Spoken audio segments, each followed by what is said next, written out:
नमस्कार, आप देख रहे हैं वी नेशन न्यूज। मैं हूं आपके साथ संजना गोस्वामी। आज हम दिल्ली के करोल बाग में मौजूद हैं।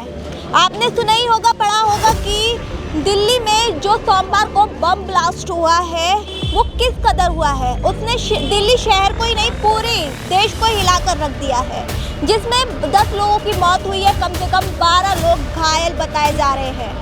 तो वहीं अब सरकार की काम पर सवाल उठ रहे हैं। लोगों का कहना है कि सरकार की इस मामले में, इस घटना में कहीं ना कहीं चूक जरूर हुई है। हाँ, बोल देता हूँ। लाल किला पे हुआ है। एक मिनट अंकल, पहले मुझे तो बोलने दो। आप बोलिए पहले। अंकल, जो दिल्ली में ब्लास्ट हुआ है, आपको क्या लगता है उसके बाद दिल्ली सुरक्षित है या नहीं है? नहीं है। क्यों? इसमें खतरा है भी। कैसे? न्यूज पे बता रहे हैं सब लोग, मैं तो देखा नहीं हूँ, इसलिए। दुखद घटना है भैया, ये ऐसा होना नहीं चाहिए। हमारे देश में, हमारे देश की राजधानी है ये। जब राजधानी सुरक्षित नहीं रहेगी तो क्या देश सुरक्षित हो सकता है? ब्लास्ट के बाद से आपको क्या लगता है कि मोदी जी का अगला कदम क्या होगा? जी भैया, वो जाने क्या कदम रखेंगे, क्या अच्छा कदम रखें आगे बढ़ाने के लिए, जो कि हमारे देश में जो कठोर से कठोर सुरक्षा हो सके वो कदम उठाएं। ये थोड़ा ही है कि अब ये देश की राजधानी है, यहाँ पे हर रोज़ यहाँ ये करोल बाग है। करोल बाग सबसे ज़्यादा भीड़ भड़ा लाल किले पे भी भीड़ रहती है। बिल्कुल जी। तो यहाँ पर भी देखना चाहिए कि ये आइडिया से ये आया कहाँ से, कैसे पास हो गया। इस चीज़ की सुरक्षा में चूक हुई है ना कहीं। हाँ, मैं तो खाटू धाम थी उस टाइम। मैं आई तो मेरे को पता लगा तुम्हारे बाजार बंद हैं, और जो भी हुआ गलत हुआ किसी के लिए। देखो, आज उनके साथ हुआ, कल हमारे साथ भी हो सकता है। उसका जिम्मेवार कौन है?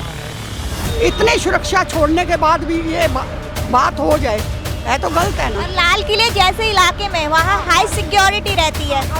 देखो, यही तो है ना भाई, हर आदमी रहने के बाद, इतनी पुलिस रहने के बाद भी वहाँ ये हो जाए। देखिए, जो ब्लास्ट हुआ है वो लापरवाही के कारण तो नहीं हुआ है। वहाँ पे ज़्यादा सब लोग थे और उनका कोई जानकारी भी नहीं था पहले से भी ये ब्लास्ट होगा ही, और एक आतंकी हमला भी हो सकता है, ये भी अभी कंफर्म नहीं हुआ है। सारे एजेंसियाँ ये सब तो जुड़े हुए हैं, और प्रधानमंत्री जी का भी बयान आया है कि एजेंसी सब जांच में जुड़े हुए हैं। देखिए अब आगे इसका जो भी रिजल्ट आया, अगर आतंकी होगा तो इतना तो हमारे देश के प्रधानमंत्री है कि छोड़ेंगे नहीं, जो भी किया हो उसकी तो कड़ी से कड़ी सजा। उन्होंने पहले भी धमकी दे दी थी कि जब पहलगाम में हमला हुआ था तब। हाँ, पहलगाम में भी हुआ था तो उन्होंने अच्छा करारा जवाब दिया था, और इस बार भी अगर ये आतंकी हमला होगा तो उसको छोड़ेंगे तो नहीं, अच्छे से जवाब देंगे। और प्रधानमंत्री जिसमें लगे हुए, अभी तो वो विदेश यात्रा पे गए हुए हैं, लेकिन वहाँ से भी बोला है। देखिए, जो टारगेटेड कर रहे हैं उनको उसी हिसाब से करना चाहिए, लेकिन इससे माहौल नहीं बिगड़ना चाहिए।